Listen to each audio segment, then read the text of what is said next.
Pierre Moscovici est en direct avec nous dans Dimanche Plus. Nous parlerons des couacs de la semaine. Nous reviendrons sur l'affaire PSA et les éventuelles contreparties obtenues par le gouvernement.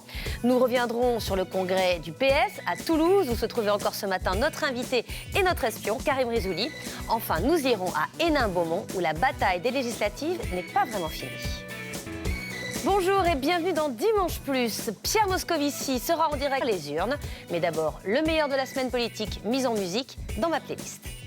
Cette semaine, c'est le rapport sur la compétitivité de Louis Gallois, pas encore rendu mais déjà bien connu, qui a suscité beaucoup de réserves. On nous avait promis une recette miracle, un choc, ne reste plus que la contribution d'un homme formidable. Une contribution au débat, un texte utile, ce qui n'empêche pas de faire le tri entre le souhaitable et le faisable. Oui, tout ce qui sera faisable, mais pas le choc de compétitivité. Pourquoi ? Jean-François Copé a sa petite idée. Ce serait donc un rapport de droite. Et cela, c'est assez décevant de la part d'un patron de gauche. Parce que soyons sérieux, on ne va quand même pas refaire ce que l'on a défait. Fini donc la baisse de la TVA et autres idées folles trop UMP. Fini aussi le droit de vote des étrangers, pourtant beaucoup moins UMP.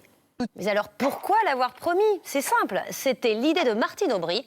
Hollande l'a certes reprise, mais un peu malgré lui. Alors évidemment, à droite, on sourit et on se moque de ce gouvernement qui promet puis se met à douter de ses promesses.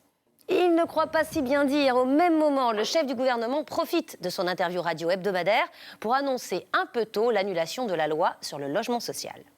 Oui, mais l'UMP n'a rien obtenu car le Conseil constitutionnel n'a alors rien annulé. Alors le Premier ministre a beau relativiser, la droite se moque de nouveau, mi-amusée, mi-consternée. La symphonie des couacs, mais comment l'arrêter ? Par un coup de baguette, bien sûr, mais sur les doigts des musiciens. Et cela, il le disait à la veille de sa propre fausse note. Pierre Moscovici, bonjour. Bonjour. Qu'est-ce qu'on pense dans ce gouvernement ? C'est cohérente avec, je crois aussi, beaucoup d'amitié entre les uns et les autres. Expliquez-vous ce que l'on qualifie d'amateurisme, le fait que les gens annoncent avant que ça ait eu lieu, des opinions qui sont contraires à celles du président, c'est quoi ? C'est de l'ego ? C'est de l'amateurisme ? Jean-Marc Ayrault a parlé d'apprentissage. Il y a peut-être Lionel Jospin à la tribune de l'Assemblée nationale pendant sa déclaration de politique générale. Non, justement, ce qu'il faut éviter, c'est d'abord de... On fait la même erreur, demander à Vincent Payon ? Non, c'est pas ça. Encore une fois, moi, je pense que ce gouvernement, il a un chef qui s'appelle Jean-Marc. Et avant tout, il faut être au travail. C'est possible de ne pas prendre de risques ? C'est pas ça. Pour le front principal, qui est le front de l'économie, aider à prendre la décision. Mais je crois que c'est aussi plus sûr et plus connu depuis 1945. Et quand je regarde les sociaux, je me dis que ce qui compte n'est pas sur tel ou tel petit. Puisque vous avez cité le Premier ministre. Moi, aujourd'hui, dans le JDD, les grands patrons prennent la parole. Ils réclament le choc de compétitivité qu'on leur avait promis, la baisse de 30 milliards. Gallois, justement, qui est à l'intérieur. Si, j'ai eu des échanges avec Louis Gallois, je l'ai encore vu il y a 3 jours, et je pense exactement là où il en est. Mais je veux dire, ponctuation de finances publiques, dramatique. Et nous devons passer à 3% en 2013 pour une raison simple, c'est le taux d'intérêt très élevé. Le rapport avec le... je veux dire, la plus importante, 30 milliards. Et on voudrait, de surcroît, de réduire les dépenses, et c'est comme ça qu'on trouvait l'argent. 60 milliards sur 5 ans. J'y reviens une seconde. Ils disent 60 milliards. Ils devraient regarder ce que nous faisons, ce qui a été voté. 10 milliards dès la première année. Il faut absolument agir pour la... De Karim Rissouli. Bonjour. Vous revenez du congrès de Toulouse, où Harlem Désir a été adoubé, mais ce n'est pas de lui qu'on a parlé tout le week-end. Le congrès en une formule, en un titre, je dirais, peut-être 3 jours pour sauver le soldat. Et ça, tout le week-end. Héros, c'est un petit signe de fébrilité. Et Bérégovoy notamment. Il parlait hier de vieille droite bourgeoise dont le pays ne veut plus. C'est pas un peu sectaire, ça, comme expression, comme dirait François Fillon ? Franchement, ils n'ont pas de leçon à nous donner. L'agressivité constante, tout ce qui peut venir de la gauche. Alors qu'Hérault, il parlait de la vieille droite bourgeoise. Il ne voulait pas dire que toute la droite était vieille. Écoutez, à François Fillon, sur un point particulier dont on reparlera peut-être. Franchement, de temps en temps, il faut une droite. Et il arrive comme François Fillon l'autre jour. Alors après l'homme du week-end, la femme qui est aussi la surprise du week-end. Elle a pilonné. Un cours d'adieu un peu terne de Martine Aubry, eh bien, elle a surpris même ses congrès, samedi après-midi. Ultra offensive d'ailleurs. De Toulouse qui fut déjà celle de La Rochelle. Oui, c'est votre vérifie sur le terrain, ça qui est nouveau. D'habitude, dans les congrès PS, il faut parler comme la gauche radicale pour être ovationné. Et à l'applaudimètre sur tous ses collègues ministres. Il a aussi gagné, je crois, en coulisses, le concours du plus grand. Gagné à l'applaudimètre, ce fut même un flop. Oui, c'est quasiment inaperçu. Vendredi, elle voulait parler en premier pour donner le temps par les délégués présents à Toulouse. Pour elle, il y a 4 ans, Royal pesait largement. Ce congrès marque un assez. Alors, je ne sais pas ce qu'on dira dans les années. C'est donc Harlem Désir, officiellement investi un petit peu grâce à vous aussi. Harlem Désir, grâce à vous et à quelques autres leaders du PS6 l'a imposé. Alors c'est du président de la République qui se réunirait à l'Assemblée nationale. Et c'est donc vous, cette bande des 6, qui avez, vous êtes fort, vous, cette bande des 6, le PS aujourd'hui, un parti assez fragmenté, capable de le faire et capable de s'émanciper surtout de ses parrains. C'était quand même une bande de loups 70 qui c'était. C'est une fiction, tout ça. En vérité, nous avons fait la campagne de François Hollande. Oui, tout à fait. Manuel Valls était directeur de la communication. Ben non, c'est ceux qui pensent qu'il faut une colonne vertébrale social-démocrate qui soit dans la ligne de ce clair, une ligne forte. Mais en même temps, je peux vous assurer d'une chose, c'est heureusement très peu de temps. Moi, on va se pencher sur le dossier PS, celle de la négociation entre direction et syndicats sur le plan social, mais aussi celle du sauvetage de la banque PSA par l'État. Qui a eu le dessus? Le gouvernement a-t-il réussi à imposer ses conditions? Décryptage de Camille Girard et Élise Baudouin avec François Renaud, François Lescalier et Thomas Siroto. Est-ce que le gouvernement a fait baisser le nombre de licenciements depuis l'annonce du plan cet été? On a considérablement attribué cette garantie, puisque c'est le ministre des Finances que je suis qui l'a fait.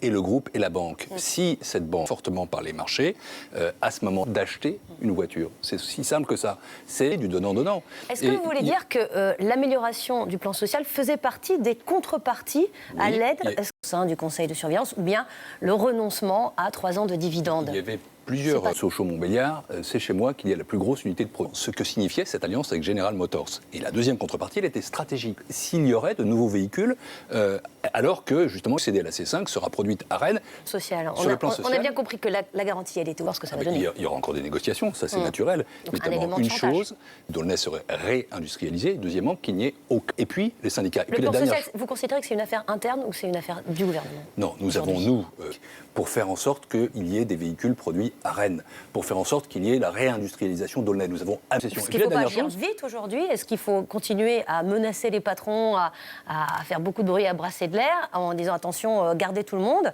ou est-ce sauver l'entreprise? En l'occurrence, il y a eu 2 rapports qui ont été faits. Un rapport qui était celui d'un expert, M. Sartorius, qui est un... Qui allait dans le sens d'ailleurs du... Un autre qui est une attitude extrêmement ferme par rapport à la direction. Acceptable de la direction. Non, mais si je dis que s'il y avait eu que la gouvernance de l'entreprise soit améliorée, et il y aura un administrateur salarié. Et nous avons pour faire en sorte que notre industrie rattrape son retard. Justement, et c'est tout l'enjeu de ce comparaison avec les pays étrangers. Annoncer un allègement des exigences pour devenir français. Quelles sont les exigences de nos voisins pour accorder leur nationalité? Le French Paradox est signé Jean-Marie Lerosic et Hélène Vigier. Augmenter le nombre de naturalisations pour faire oublier qu'il n'y aura pas de vote accordé aux étrangers en 2014, malgré la promesse?